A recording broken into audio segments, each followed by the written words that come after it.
Hello! Bit of a random video here, but I thought I could switch it up a bit. And I was actually doing some cleaning because I am very stressed right now, so obviously I need to focus on nothing but the cleaning that kind of has to get done but also can kind of wait. So I was cleaning my desk and realized, hey, there's a stack of things here that I can't really put anywhere else right now because it is my to-read stack. And I thought, oh, why don't I just talk about that briefly, because I can. So today I'm going to introduce you to my current to-read stack, which grew this week because, of course, I went to the bookstore and bought 2 more books. So let's start with the ones that I'm actually in the middle of reading. I'm one of those weird people, thanks to university, that can't just read one book. I need to have multiple books going, and at least one of them has to be not fiction. So you'll notice in this stack that it's not all fiction. Alright, so on the top of my stack right now is one of my go-to authors, which is Bernard Cornwell's Agincourt, which I'm probably pronouncing wrong. Now, Bernard Cornwell usually does historical fiction, but he does throw in some fantastical elements. He does have a trilogy about King Arthur, which I read, and Saxons and Vikings, which I'm reading. And I've recently got into his English Archer stuff, and Agincourt is a standalone one about a gentleman by the name of Hook, who, Nick Hook is an outlaw. But he's also an English archer, and Henry V is invading France. That's one of the battles. Agincourt is one of the deciding battles in Henry V's invasion of France. And English archers were really, really important. So Nick Hook is an outlaw, but he's also an archer, so he's going to war. And also, he's relatively sure that God speaks through him through dead saints every now and then. So that's always interesting. No, I'm really enjoying this one, and it does certainly have some historical elements to it. And his archery stuff is just fantastic. So I'm really enjoying this one, and I'm a ways through already. But long chapters, so I usually can't read more than 1 chapter sitting, simply because, yeah, they're long. And like I said, I need to be reading more than one thing. So, Bernard Cornwell, if you're interested in historical fiction, he's one of the big ones a lot of people know. Okay. The not fiction one I'm currently reading is Patrick and Hunt's Hannibal, and this is not a historical fiction. This is, in fact, a historic account of Hannibal and his crossing of the Alps and his invasion of Rome. That doesn't quite go the way he wants to, but it also doesn't quite go the way that Rome wants to, with the fact that Hannibal was a thing. And Hannibal is just a fascinating character, a really good general, who sort of put himself in a position that, looking back on, you could say was untenable. But what I really like about Hunt's account is there's a couple things. One, he's very careful to tell you where his sources are coming from, and when those sources disagree with each other, he tells you that. Because, of course, Livy is one of the big ones, but Livy was also a Roman, so Livy tended to not like Hannibal. So when Livy starts to get down on Hannibal, like, Hunt is very careful to say that that's likely what's happening. He's not afraid to admit when historically they're not sure where something is, like Hannibal's crossing of the Alps. There is no agreed upon spot that he likely crossed the Alps. There's some arguments for different places, but no one can say for sure this is where Hannibal crossed the Alps. And I really appreciate that. What I also like about Hunt is Hannibal's sort of ultimate Roman arch-rival, Scipio Africanus, gets discussed in here as well, and discussed in sort of his position as well. Not as detailed as Hannibal's, of course, but Hunt is sure to tell you about Scipio because Scipio beat Hannibal. Spoiler alert, I mean, it's history. So I appreciate finding out about Scipio alongside Hannibal as well. So, and then my last one that I've currently got going is back to fiction again, and that is Marina Zimmer Bradley's The Mists of Avalon, which is just huge. And so just like Agincourt and their long chapters, I'm taking my time getting through The Mists of Avalon, because it is certainly a different perspective. Zimmer Bradley has taken on the perspective in her books of the women of the Arthurian myth, and in The Mist of Avalon specifically, Morgan Le Fay. So it is a different perspective, it is the female perspective, and it changes a lot of things around in the account of Arthur. Particularly Morgan and Arthur's relationships, the relationship with Mordred, the baby, and things like that. So, and it even starts further back. It also talks about Igraine, Arthur's mother, and Uhtred, his father. So, I'm enjoying this perspective, but it's taking me a while to get through this. And at first I thought, oh, maybe this is like a collection of the accounts. It's not. This is just the one book. And then she has at least two more I think. At least one of which is one of his perspective. So I'm going to have to look for them. I haven't found them yet, but I want to get them and read them. Just going to take me a while. Okay, so the rest, because I haven't gotten started on any of them, it's more the blurbs on the back, but they're all historical ones for the most part. Sun Tzu's The Art of War.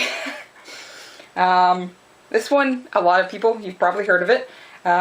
And this is sort of one of the go-to accounts of how to fight a war, tactics, spies, know yourself, know your enemy.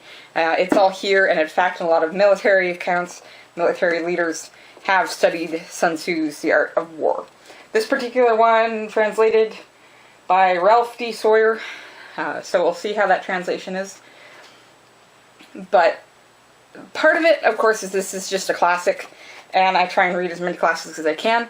But the other one is, I have an upcoming novel I want to work on that does require a lot of tactics that you sort of tangentially know, but I would like a more expressed account of how to win, how to avoid losing, and also, for my knowledge, how to effectively make somebody lose.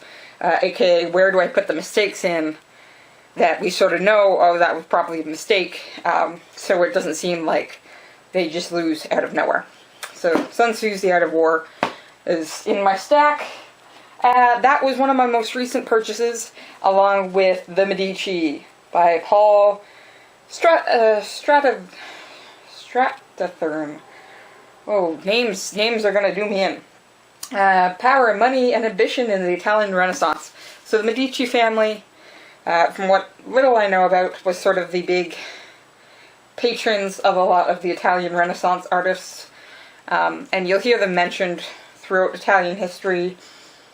So it's a name that I've heard pop up, but I have never been able to actually learn about the Medici family. Like I said, usually you hear them mentioned with the Italian Renaissance people, but actually talked about? Nope. So I decided, I saw it, and I was like, time to learn about the Medici family. Boom. Time to do that. After I finish reading a whole lot of other things in my stack. Whew. Okay, so that would be the 3 that I'm currently reading, the 2 that I just purchased, with the recognition that I already had 3 on the go, and 2 more still in my to-read stack. Okay, so this is a brief guide to secret religions. And if Rach knows this, but other people might not, I am a big fan of the Brief Guide to series. You'll see this with a lot of things. In fact, I've got a brief guide to Robin Hood. I've got a brief guide to Stonehenge. I've got a brief guide to King Arthur. The Celts. Brief guide to the Celts. I think I've got a brief guide to Samurai, but I could be thinking about one that I saw and hadn't picked up yet. So I love the Brief Guide series. It's usually a really good sort of, again, brief guide. It is certainly not everything here, but it is a good place to get started, and a lot of the authors who write the brief guides, because they are all different authors. This one is David V. Barrett. They all write what they know best in their area of study, but what's really nice is they always point you towards other things. They'll give you other papers, other books, other things like that you can read, along with knowledge primary sources. So they're very good in telling you, if you want to know more about this, read about this person, read this original source, things like that. So it's always nice. And this one, of course, was on sale. I can still see where the sticker was that I pulled off.